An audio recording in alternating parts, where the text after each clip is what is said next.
professional standards for honesty and integrity. Ethics discarded, I was dismissed. There were no allegations of misconduct. The police were at least honest in that.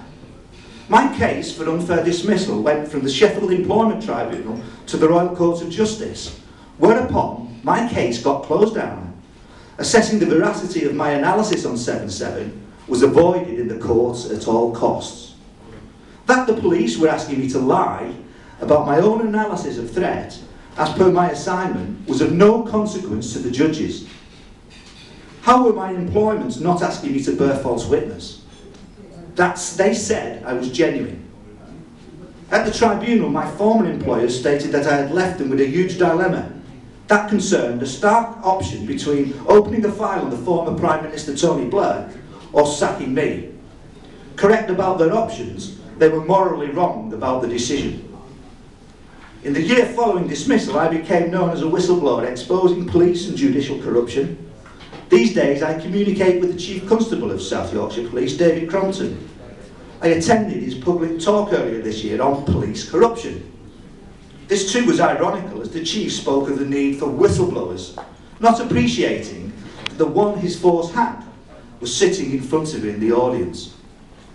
My last case study, Muad'Dib Jar. This is last but not by least. Jar is the filmmaker of the 7/7 ripple effects handed out. I'm going to quote, "It is alleged that Mr. Hill intended to pervert the course of justice by sending copies of his documentary film, The 7/7 Ripple Effect, to a UK courthouse, requesting that the court administrators deliver the DVD to the judge and the jury foreman in a case related to 3 men accused of helping the 7/7 London bombers.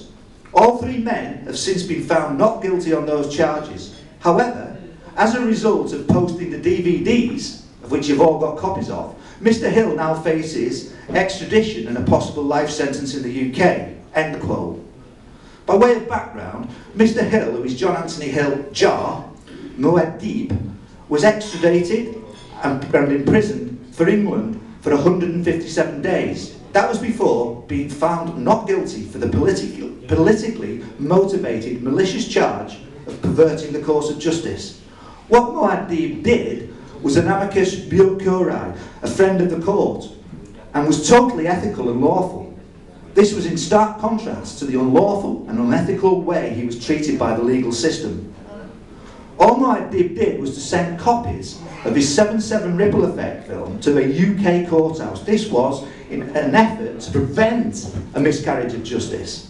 His imprisonment conveniently coincided with Lady Justice Hallett's inquiry into the intelligence failings of the 7/7 bombings. After being wrongfully arrested in a politically motivated malicious prosecution and advertising for 3 years for a barrister to help him claim compensation, no barrister offered to help him. The name Muad'Dib means teacher of righteousness.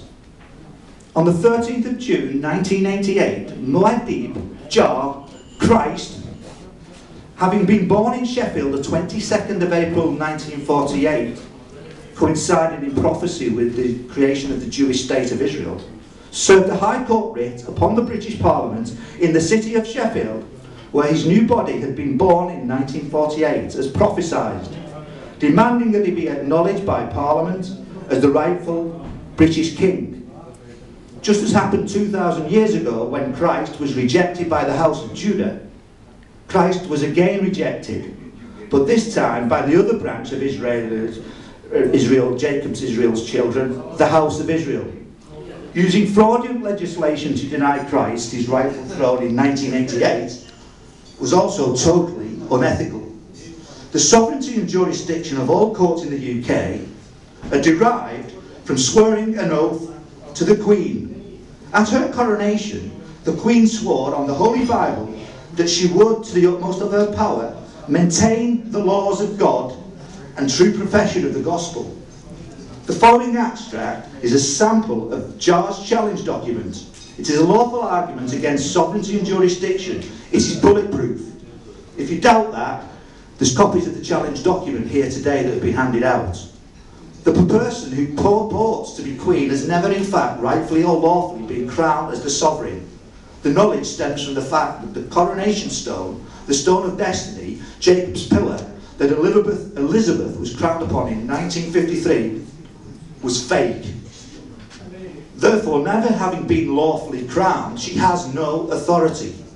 Further, and without prejudice to the above, I will mention a sample of Elizabeth's other crimes. Tony, can you just begin to wrap up, please? We're running short of time. Okay. The Queen has allowed people to legislate in defiance of God's law, which is in Deuteronomy 4:2, which she swore to uphold, and affirmed in writing to maintain to the utmost of her power. And in many cases actually reversing the law that states into being the very opposite of it. She has fraudulently imprisoned people for enforcing the law themselves as God commands them to do, and thus unlawfully prevented or deterred from others from doing so.